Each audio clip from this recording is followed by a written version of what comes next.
Nous reprenons donc deuxième partie. Et là, il est question des comptes.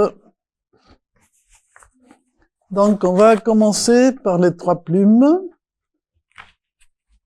dans lesquelles nous allons appliquer la méthode d'interprétation de Marie-Louise von Franz. Et si vous voulez, après, vous pouvez bien sûr tout retrouver dans cet ouvrage. Donc, bon, je vais les lire une fois, même si je devrais les compter, mais bon, je vais quand même. Bon, il commence comme ça. Il était une fois un roi qui avait 3 fils. 2 qui étaient intelligents et avisés, tandis que le 3e ne parlait guère et était sot. Si bien qu'on l'appelait le bêta. Lorsque le roi devint vieux et qu'il sentit ses forces décliner, il s'est mis à songer à sa fin prochaine et ne sut pas auquel de ses fils il devait laisser le royaume en héritage. Alors il leur dit, « Partez, et celui qui me rapportera les tapis les plus beaux sera roi après ma mort. » Afin qu'il n'y ait pas de dispute entre eux, il les conduisit devant son château et souffla 3 plumes en l'air, en disant, « Là où elles voleront, telle sera votre direction. » L'une des plumes s'envola vers l'ouest, l'autre vers l'est. Quant à la 3e, elle voltigea tout droit, à faible distance, puis retomba bientôt par terre. Alors, l'un des frères partit à droite, l'autre à gauche, tout en se moquant de Bêta, qui dut rester près de la 3e plume qui était tombée tout près de lui. Le Bêta s'assit par terre et il était bien triste. C'est alors qu'il remarqua tout d'un coup qu'une trappe se trouvait à côté de la plume. Il leva la trappe et aperçut un escalier qu'il se mit à descendre. Il arriva devant une porte, frappe et entendit crier à l'intérieur. « Petite demoiselle verte, cuisse tendue et pattes de lièvre, bondit et rebondit, va vite voir qui est dehors. » La porte s'ouvrit et il vit une grosse grenouille grasse assise là, entourée d'une foule de petites grenouilles. Vous la voyez, la grosse grenouille. La grosse grenouille lui demanda quel était son désir. « J'aimerais avoir les plus beaux et les plus ouvragés des tapis, » répondit-il. Alors, elle appela une jeune grenouille à qui elle dit, « Petite demoiselle verte, cuisse tendue et pattes de lièvre, bondit et rebondit, va vite voir qui est dehors. » La jeune grenouille alla chercher la boîte et la grosse grenouille l'ouvrit, y prit un tapis qu'elle donna au bêta. Et ce tapis était si beau, si ouvragé, qu'on ne pouvait tisser de pareils sur la terre, là-haut. Alors il remercia la grenouille et remonta l'escalier. Cependant, les 2 autres frères estimaient leur cadet tellement sot qu'ils crurent qu'ils n'en trouveraient absolument rien à rapporter. « Pourquoi nous fatiguer à chercher ?» se dirent-ils, et la première bergère qu'ils rencontrèrent fit l'affaire. Ils lui ôtèrent son châle d'étoiles grossières et revinrent le porter au roi. Au même moment, le bêta rentra lui aussi apportant son tapis magnifique. En les voyant, le roi fut étonné et dit, « S'il faut s'en remettre à la justice, le royaume appartient au cadet. » Mais les 2 autres ne laissèrent point de repos à leur père, lui disant qu'il était impossible que le bêta, à qui la raison faisait défaut dans tous les domaines, devant le roi.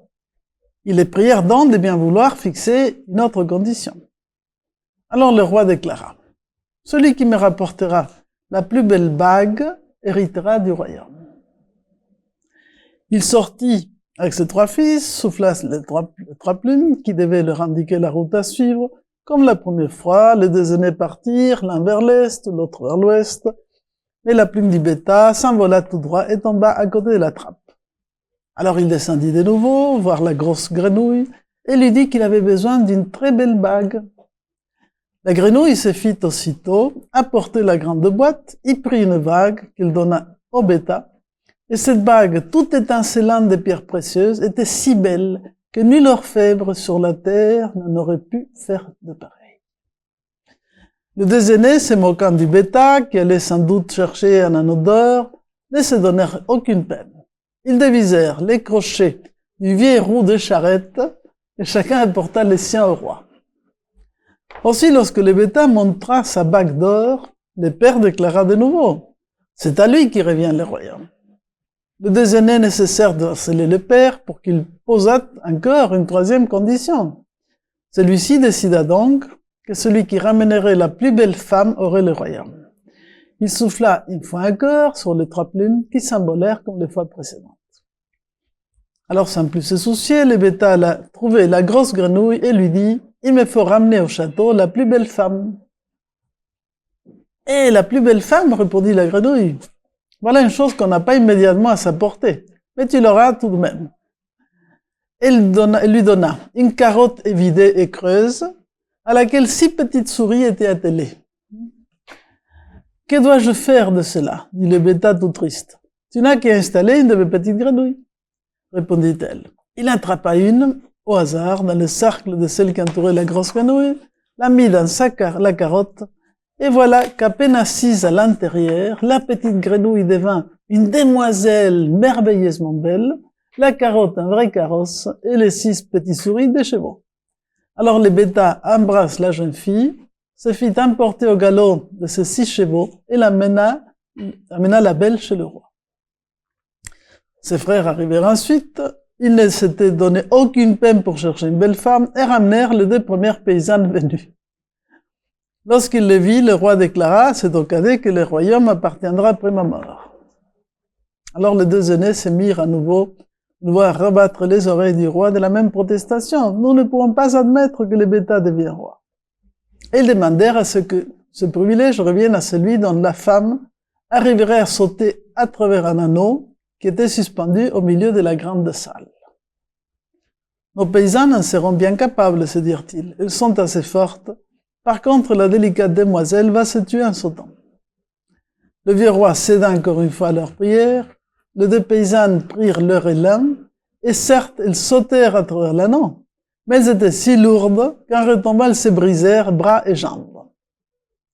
Ce fut alors le tour de la belle demoiselle que le bêta avait ramenée. Elle traversa l'anneau d'un bond aussi légèrement qu'une biche, cela fit définitivement cesser toute opposition. C'est ainsi que Bêta reçut la couronne et que longtemps il régna un sage. Voilà l'histoire. Enfin, le conte, plutôt. Pas mal, hein, ce conte. Bien. Donc, les parties, on les voit assez bien. Une introduction, toujours il était une fois, le roi. Les problèmes, donc, qui sont associés avec le fait que le roi vieillit et qu'il doit être remplacé. Et l'action qui s'est mise en place, il doit demander, il a 3 fils et il n'y a pas de filles, vous voyez, il n'y a pas d'élément féminin pour résoudre les problèmes. Et donc, on dira quand même que ce qui est intéressant, c'est qu'il se confie au destin, parce qu'en fait, il lance les 3 plumes pour que chacun puisse chercher son destin. Ensuite, on a effectivement, donc, il y a un côté, en fait, bon, on va développer plus en détail, mais les 2 plus âgés, entre guillemets, les 2 aînés, sont apparemment plus intelligents. Mais en tant qu'ils sont intelligents, ils présentent un certain conformisme. Pourquoi se fatiguer? Donc ils restent dans le monde des apparences. Dans l'exposition de l'histoire, donc le roi avait 3 fils, 2 vifs et intelligents, un simple, le nigo. Le roi est faible, il pense à sa succession, qui nomme héritier. On dit qu'il y a 50 récits qui commencent le roi et ses fils. Donc on a identifié au moins dans les contes de Grimm. Il manque l'élément féminin, donc il faut chercher la femme qui convient pour obtenir le royaume. Les actions demandées ne sont pas véritablement héroïques ou viriles, c'est l'élément féminin qui lui vient en aide. Oui. Il y a d'autres cas dans lesquels l'héros doit se battre contre des dragons et autres. Là, il va descendre dans ce monde souterrain, on verra tout. Pourquoi? Et donc, c'est l'élément féminin, évoqué par la grande grenouille et les petites grenouilles, qui lui vient en aide, donc de son propre inconscient. Donc, il résout les problèmes et il exécute les tâches exigées. Donc, en fait, c'est la grenouille qui lui donne les tapis, la bague, la jolie fille. Et donc, quand le dénouement, quand on arrive au mariage, dans ce récit comme dans d'autres, c'est l'union équilibrée des principes féminins-masculins. Pour ceux qui ont suivi déjà des exposés que j'avais fait sur le thème de l'anima animus, vous vous souvenez que, je vais l'expliquer dans un des exposés, on va développer tout cet aspect féminin-masculin plus en détail. Mais pour Jung, en fonction des âges de la vie et des moments de maturation, ces masculins-féminins, les archétypes du masculin-féminin progressent aussi. On va passer de l'attraction physique à une vision plus sociale, disons, du combat pour la vie, à une quête, disons, de responsabilité, une quête de sagesse. Donc, en fait, symboliquement, il va associer l'union de l'inconscient complémentaire du conscient, dont l'homme a un inconscient féminin qui est son anima, son inconscient, et la femme a un inconscient masculin qui est son animus. Mais les deux, le masculin et le féminin, doivent se relier. Et pour ça, il va toujours utiliser l'image de l'alchimie, dans laquelle c'est l'union du roi et de la reine, de laquelle va naître l'enfant divin, etc. Donc, quand on a cette idée de mariage, c'est que les principes masculins et féminins de l'individu se sont harmonisés. Donc, entre les conscients et l'inconscient, le visible et l'invisible. Dans la synthèse, le problème, c'est qu'il y a une attitude dominante masculine, puisqu'au départ, on a le roi et les trois fils, donc le féminin est absent. Le développement, c'est comment cet élément sera restauré et ramené à la conscience. Donc, on va chercher dans les profondeurs de l'inconscient cet élément féminin qu'on va réhabiliter. C'est pour ça que, comme au départ, l'élément complémentaire, dans ce cas-là, le féminin, est, disons, dans sa forme primitive, c'est-à-dire dans un inconscient qui n'est pas encore développé, c'est pour ça qu'ils vont apparaître ces formes vitales primitives dans la grenouille. La grenouille représente l'expression, dans ce cas-là, de la féminité, mais vécue comme un instant, comme les premières formes de vie. Et après, quand elle se transforme en princesse, ça veut dire qu'au niveau de la conscience, on a réhabilité les qualités de ces principes intérieurs. Donc, il a mûri intérieurement. Donc, au niveau de la symbolique, le roi, habituellement, le roi, il a des qualités magiques, comme les manas des anciens, c'est le chef sacré. De lui dépend la prospérité du pays. La prospérité du pays dépend de la santé psychologique et spirituelle du roi. Ce qui va se passer dans les cycles d'Arthur, n'est-ce pas? Quand il y a un moment donné, il perd sa force, donc le royaume aussi rentre un peu en décrépitude. Donc, dans toutes les traditions anciennes, l'union entre le roi et son royaume est très profonde. Et sa propre qualité intérieure va permettre d'être dans un état printanier ou d'épanouissement, en état de décrépitude. Parce qu'il incarne les principes divins. Il est les principes divins sous sa forme visible. Donc, en réalité, le roi, qui représente toujours la centralité, l'axe, celui qui donne du sens à l'ensemble, c'est l'expression du soi. Ça, c'est le soi qui nous parle. Non. Alors, c'est le symbole du soi, les centres d'autorégulation de la psyché, d'où dépend l'équilibre et le bien-être de l'individu. Donc, il y a un rite mais, effectivement, il faut qu'il y ait une communication entre le soi et le conscient. En fait, parce que c'est soi qui est le centre totalité de la psyché, c'est lui qui veille à notre évolution. D'accord? Mais il faut qu'il y ait une relation. Quand la relation est coupée, le conscient n'est plus en bon rapport avec le soi, en fait, c'est là où il y a une espèce de dévitalisation de ce principe.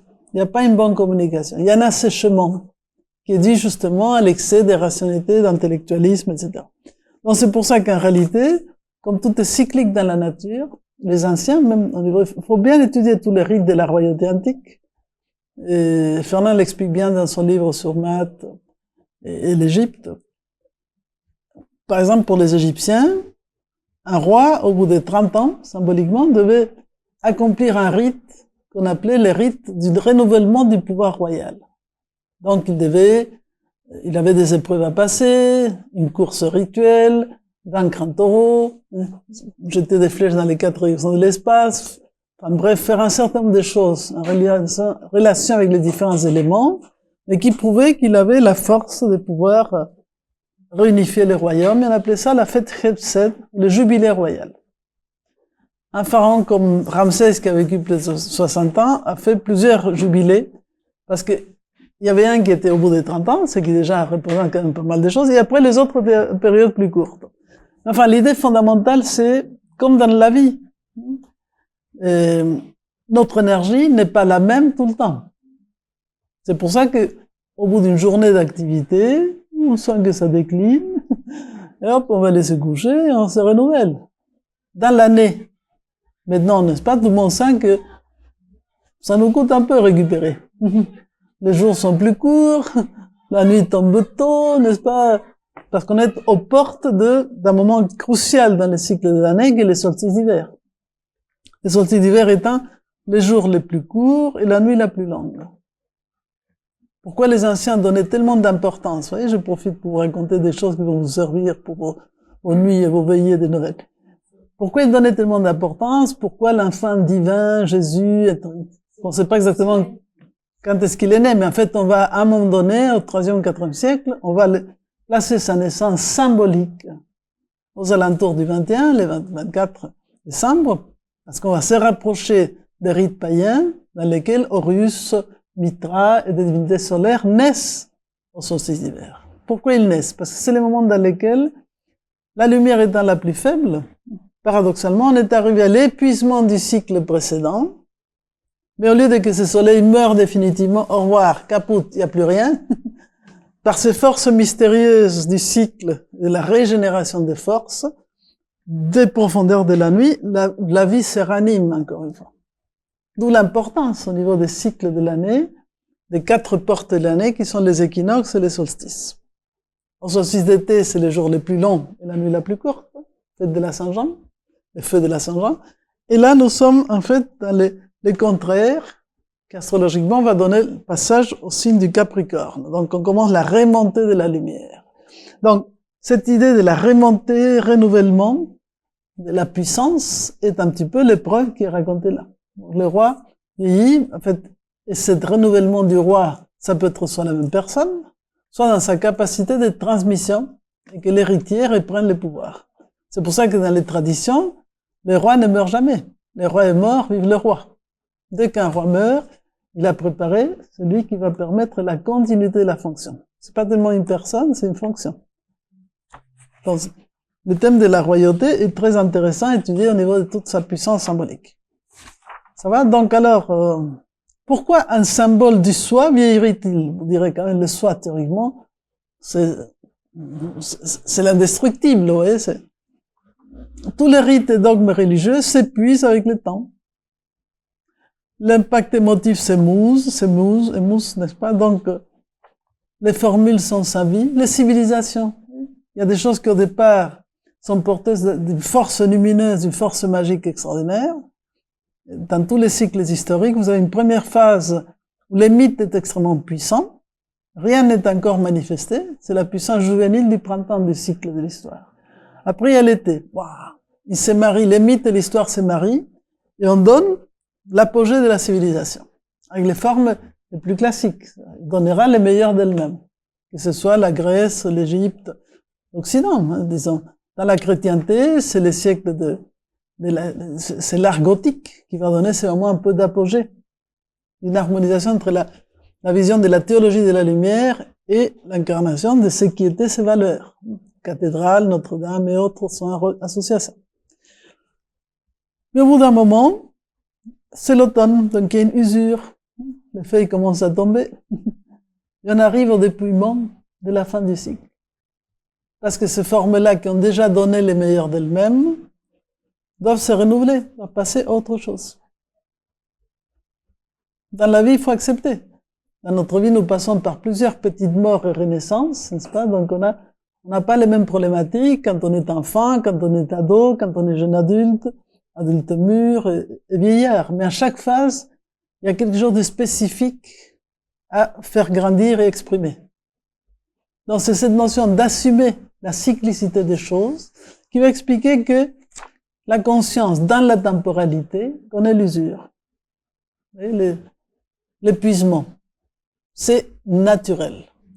Donc, il acquit les qualités de la conscience avec une perte du contact avec les courants irrationnels de la vie, certaines zones, les courants intérieurs. Petit à petit, ce soi s'identifie trop au conscient, l'ego prend un peu le pouvoir, Et on devient plus mécanique, plus automatique, vous comprenez?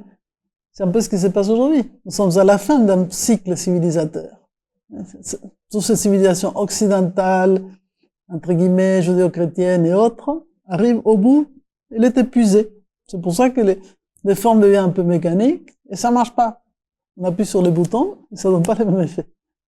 Pourquoi? Parce que nous sommes dans la phase hivernale, des clôtures du cycle, et quelque chose d'autre est en train déjà de se préparer. Pour ça, on parle de la transition, de transformation. C'est très chaotique. Cette phase-là, dans la nature, c'est là où on plaçait les Saturnales.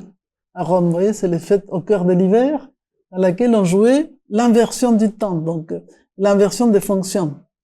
Les maîtres d'un esclave, l'esclave maître, les femmes hommes, les hommes femmes, enfin, tout était un peu inversé pour dire, voilà, on assume les chaos, on assume les désordres, pour pouvoir faire naître un nouvel ordre revitalisé.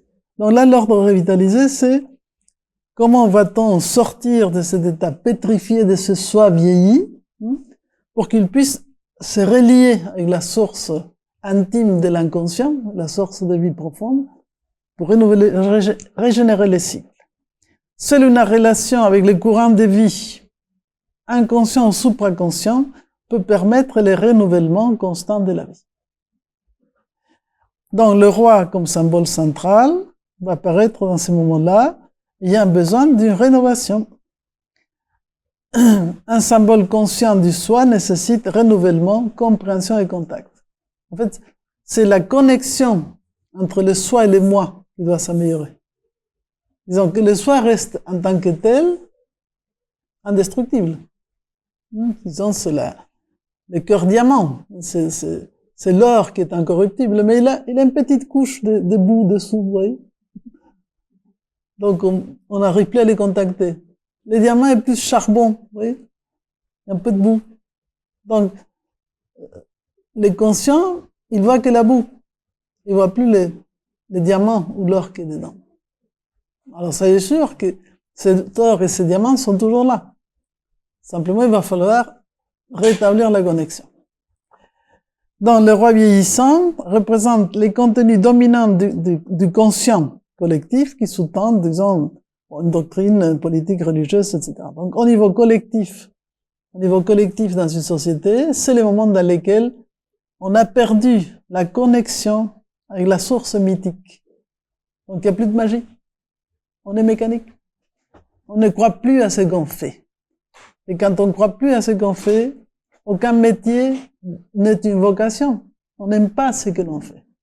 Aujourd'hui, j'ai écouté quelque chose dans une radio ce matin, très intéressant là-dessus. La plupart des métiers et autres, disons, officiels, quand les gens ne savent plus pourquoi ils font ce qu'ils font, ils commencent à avoir un recul de tout ça. Et par ailleurs, il y a des gens, au contraire, qui sont très inspirés. Il y a des gens qui laissent leur boulot en ville et tout ça, ils vont aller cultiver leur jardin, n'est-ce pas, faire je sais pas, se mettre à élever des chèvres, à faire de la vigne, enfin, contact avec la nature. Donc, on a des tas de gens qui sont dans une idée, voilà, il faut se revitaliser, et d'autres qui restent un peu dans une vision mécanique, fonctionnariat, clac, clac, clac, appuyer sur des boutons.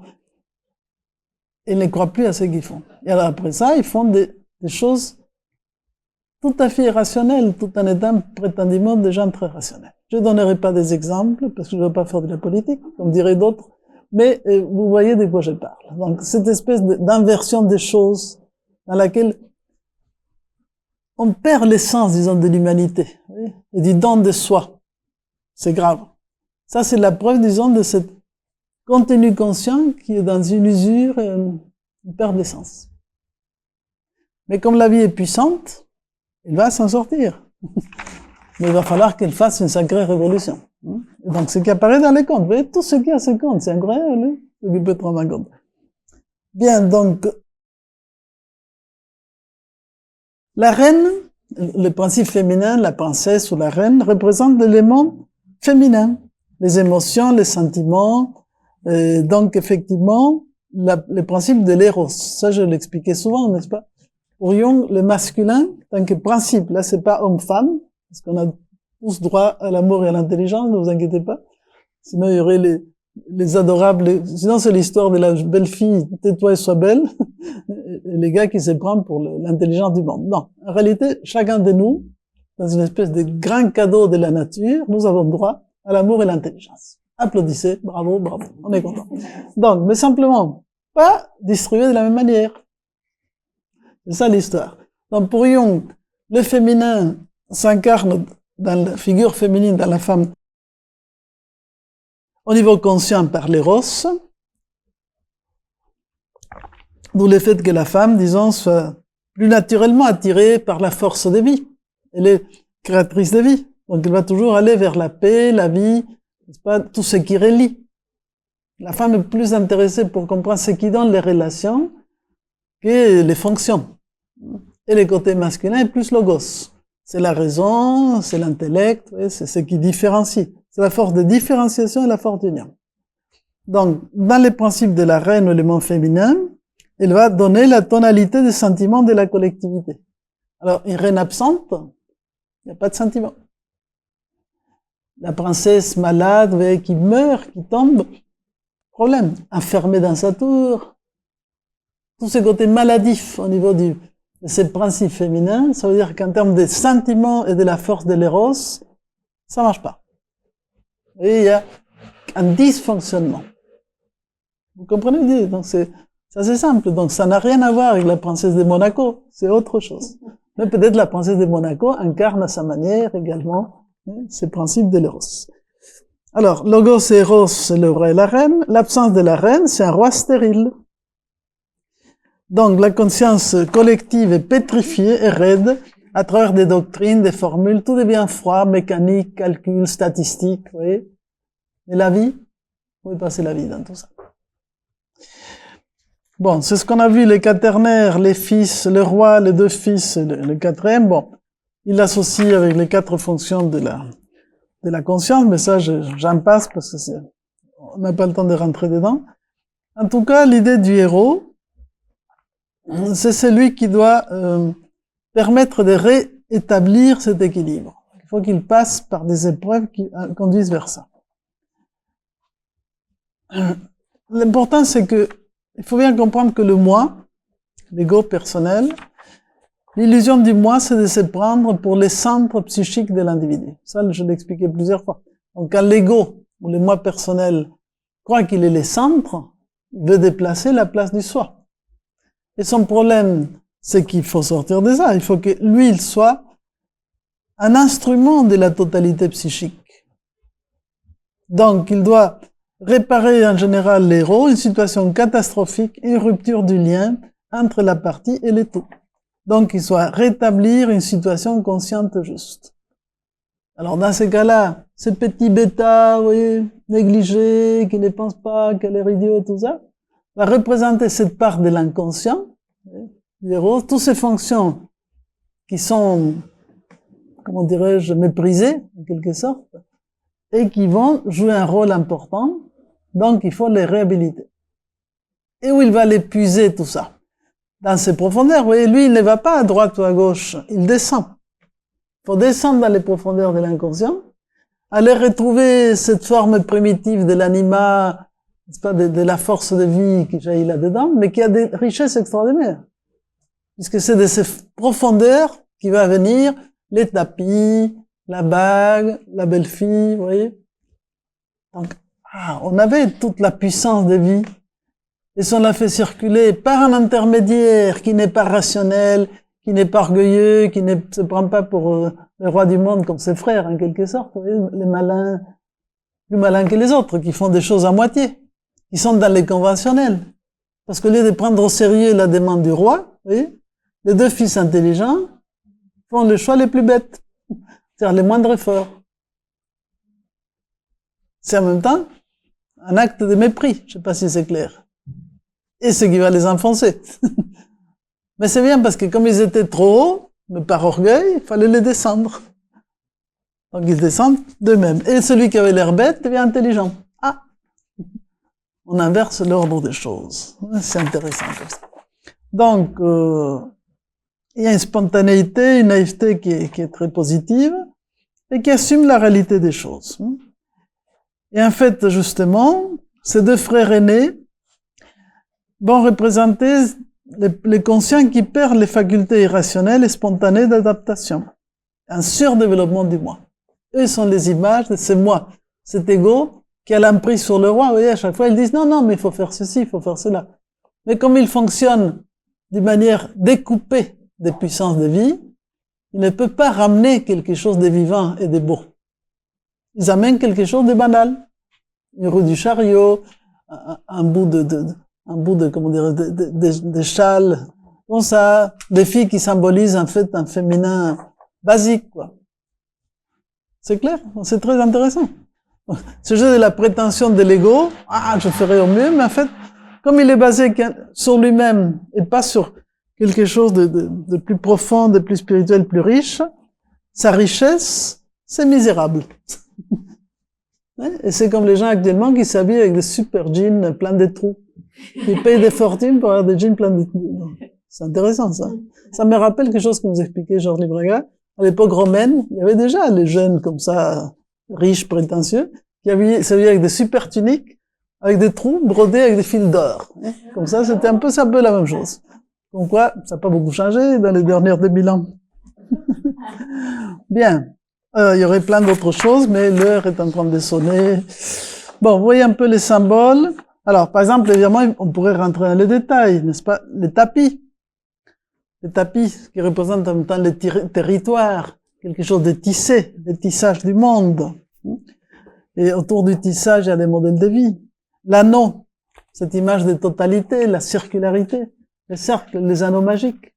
Je vous parle pas du Seigneur des Anneaux, mais vous aurez plein de choses sur le thème de l'anneau. Et protection, concentration. La bague en or, c'est toujours le côté incorruptible. La plus belle fille, donc cette évocation de cet inconscient qui devient beaucoup plus puissant. Il y a un petit symbole sur la souris. La petite souris. Il y a toujours les souris qui deviennent... Les cendrillons, c'est la même chose. Elles sont malines. En fait, en réalité, elles étaient un symbole de l'Apollon hivernal, l'aspect sombre du soleil. Donc, la partie inconsciente de l'être humain, donc la mauvaise conscience aussi, les pensées qui nous rongent. En Inde, je vous rappelle que justement, il y a le dieu de la sagesse. Alors, quel est le dieu de la sagesse hindou? Sinon, je vous laisse pas sortir si vous me dites pas quel est le dieu. On reste jusqu'à demain. Voilà, on a sauvé l'honneur du groupe. Ganesh, voilà. Et Ganesha, quelle forme? Un éléphant. Un super éléphant, avec en fait un corps humain d'enfant, avec un gros ventre, tout ça, une jolie tête d'éléphant. Et toujours les dieux indiens ont des véhicules, quelqu'un qui les porte. Et le véhicule de Ganesha, cet énorme personnage, c'est un petit souris. Parce que cette souris représente les mentales calculateurs, vous voyez, qui rangent les livres. Ganesha les étudie, il exalte la connaissance pour la conduire à la sagesse. Et les petits souris, c'est le mental intellectuel qui grignote les livres, vous voyez. Donc c'est les petites pensées. Les pensées obsessionnelles. Bon, donc en fait... Ok, oui.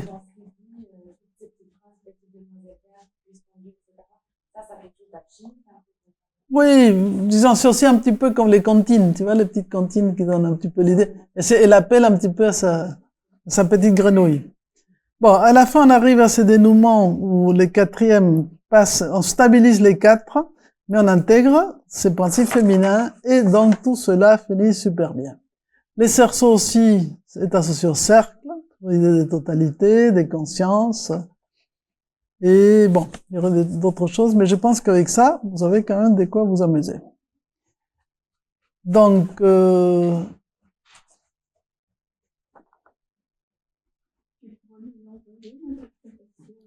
non, parce que je l'ai à la main, donc je ne pourrai pas vous l'envoyer, il va falloir vous débrouiller avec ce que je vous raconte.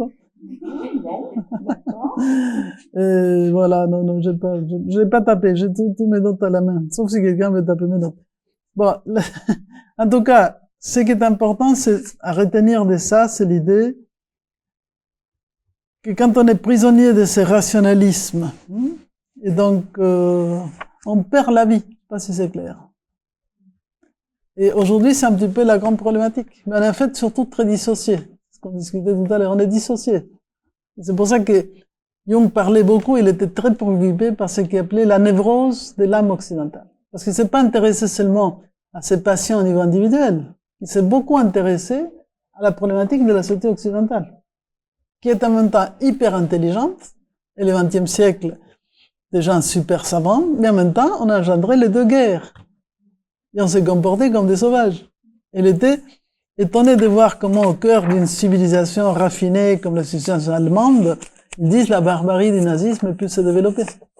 Donc, il y a quelque chose de dissocié. Parce que quand l'inconscient n'est pas correctement canalisé par les conscients, le conscient dit non, mais, hein, il met la patte dessus comme disant voilà, tu es rien. Mais c'est rien est quelque chose de tellement puissant.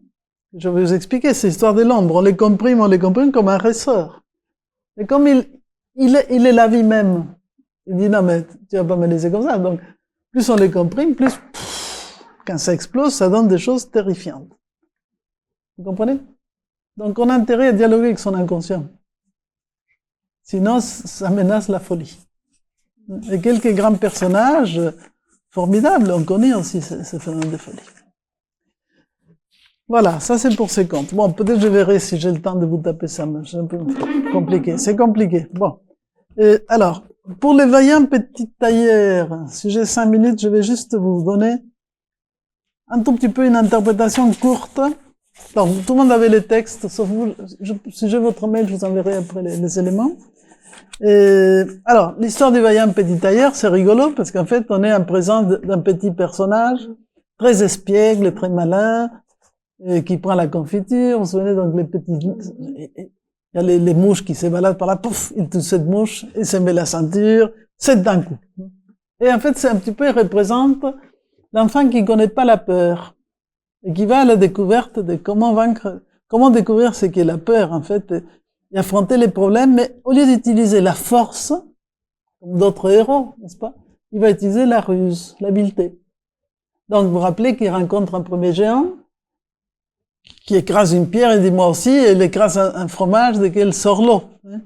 Après, il va rencontrer, en fait, un autre géant qui lui dit, bon, mais voilà, je peux jeter une pierre très très loin, au ciel.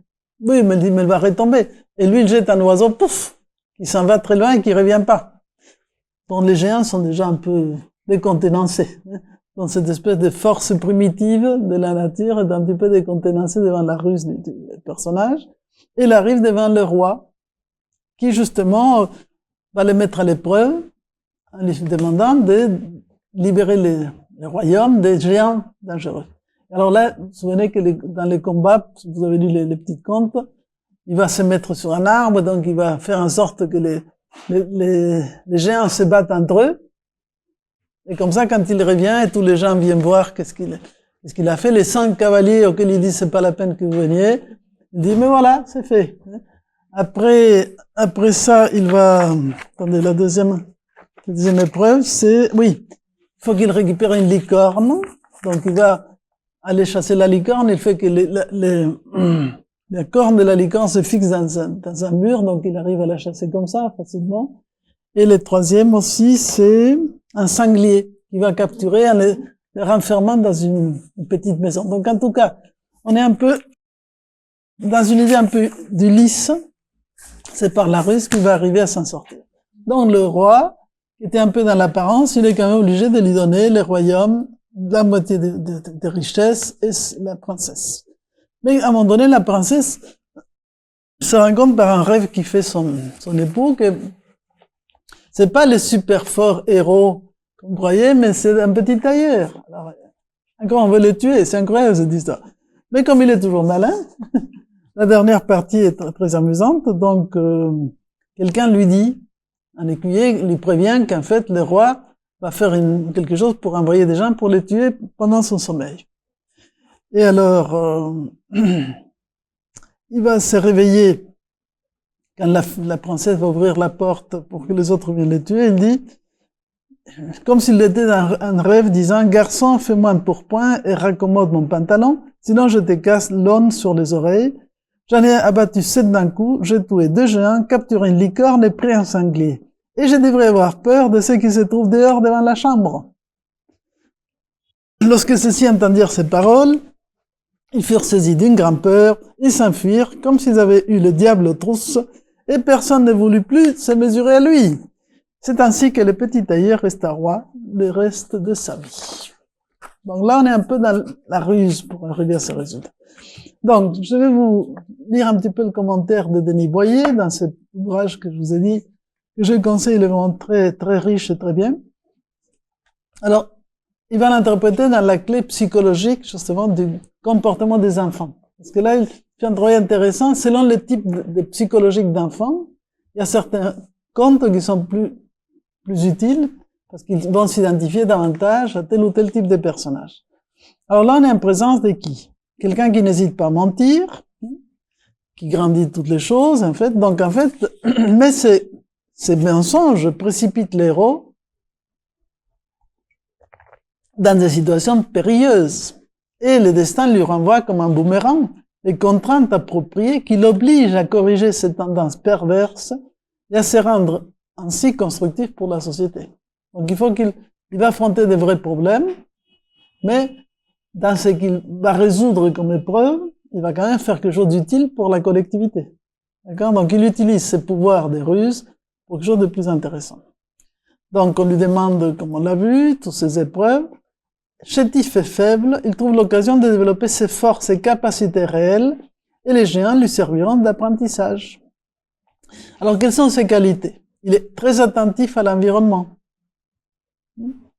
Donc dans toutes les choses qu'on va raconter, son ingéniosité et sa compétence s'éveillent grâce à sa présence aux choses. Mais il finit par purifier son égoïsme et sa corruption. Un esprit nourri de communion ne conçoit pas les vices. L'innocence revient, mais mûrie par son combat contre le mal. Donc, en fait, on prouve à l'enfant comment la lucidité peut aider à résoudre les problèmes de l'existence. C'est ce qu'il a fait. Mais effectivement, l'idée c'est, indécis hésitant dans mon fort intérieur, comment me diriger avec assurance. Pour un enfant qui est un petit peu, qui a peur de tout ce qui lui apparaît grand, difficile, etc., eh bien, il faut qu'il puisse sentir qu'il a une force à l'intérieur de lui, d'un autre ordre, qui lui permet d'affronter les difficultés. C'est ça l'exemple qu'il lui donne ce récit. Car l'homme n'est rien, mais il doit agir comme s'il était quelqu'un. C'est la leçon qu'il voit ce petit, voyez, un petit tailleur, qui malgré sa faiblesse bien humaine, parvient à se valoriser aux yeux des géants et à paraître plus fort qu'eux.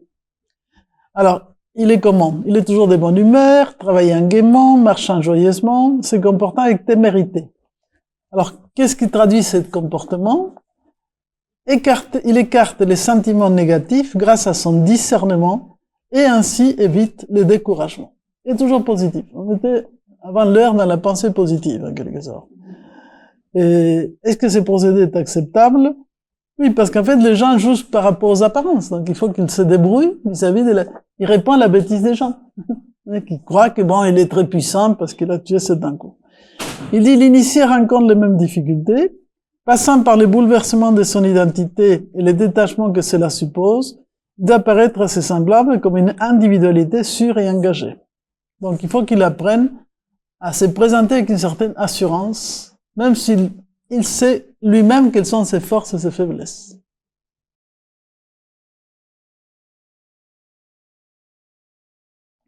Et cette présentation personnelle lui permet d'aspirer à un mariage royal.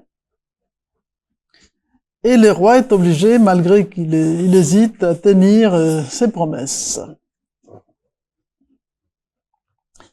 Les contes nous éblouissent lorsque, tout en équipant l'enfant d'atouts précieux pour son devenir terrestre, il les prévient du malheur mérité par ceux qui se fient uniquement aux apparences. Ainsi, le petit tailleur parvient à épouser la princesse et hériter de la moitié du royaume, ce qui souligne la futilité d'une intelligence qui ne ferait pas alliance avec l'amour. Donc en même temps, toujours l'idée du mariage évoque, voilà, il est très intelligent, mais il faut qu'il se réconcilie avec sa féminité. Il faut toujours que l'intelligence et l'amour marchent ensemble. Et tout ceci dit, ce conte est fini. Et on réatterrit dans la réalité. Bon, on s'est un petit peu décalé, mais comme c'est décalé au départ, on se rattrape. J'espère que ça vous a intéressé, ça vous donne des petites clés. C'est passionnant, c'est un sujet vraiment... pour ça, cet été, on va faire quelque chose de sympathique autour de ça. Donc, attention, avis aux amateurs, la prochaine fois n'est pas les 20 janvier, les prochaines. Pour des raisons personnelles, j'étais obligé de l'avancer. Et ça sera les 13 janvier, toujours dans les mêmes horaires. Et là, on va faire quelque chose de... Peu de gens les connaissent, mais ça vaut vraiment la peine de le découvrir. Il y a un grand, comment dirais-je, spécialiste de l'anthropologie, de l'imaginaire, qui s'appelait Gilbert Durand. C'est un Français qui a développé quelque chose de formidable, qui est l'étude sur l'imagination symbolique. Et il a mis en place ce qu'il appelle les 3 régimes de l'imaginaire: diurne, nocturne et synthétique. Il explique des choses. C'est une bonne manière d'interpréter l'univers des symboles. Et on va commencer par un exercice pratique. Parce que je vous donnerai une feuille, je vous donnerai des consignes, et vous commencerez par faire un dessin.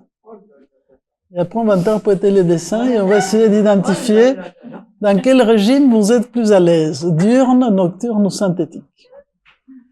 Et là, je pensais un petit PowerPoint pour montrer quelques images, justement, de ces 3 modèles. Parce que, en fait, il y a quelqu'un qui est un peu un disciple de Gilbert Durand, qui s'appelait Yves Durand. C'est pas son fils, mais il a le même nom. Et qui, lui, a fait une étude sur plus de 4000 cas, en partant de ces mêmes tests, vous voyez, pour essayer d'identifier les différentes typologies. Et c'est vraiment très, très intéressant. Donc voilà, vous allez découvrir des grilles pour après regarder le monde avec les 3 lunettes: diurne, nocturne et synthétique. Évidemment, il faudra avec les 3, mais c'est intéressant de savoir, par rapport à notre tempérament et notre nature, avec quoi on est plus à l'aise et qu'est-ce qu'on doit complémenter. Voilà, sur ce, je vous souhaite de belles fêtes, un bon sapin de Noël, une jolie étoile qui brille au sommet, les bûches, vous voyez, avec lesquelles on dégage le feu, et toute la symbolique de la bûche qui relie les temps. Celle de l'année d'avant qu'on devait garder, les cendres pour la prochaine, et ainsi de suite.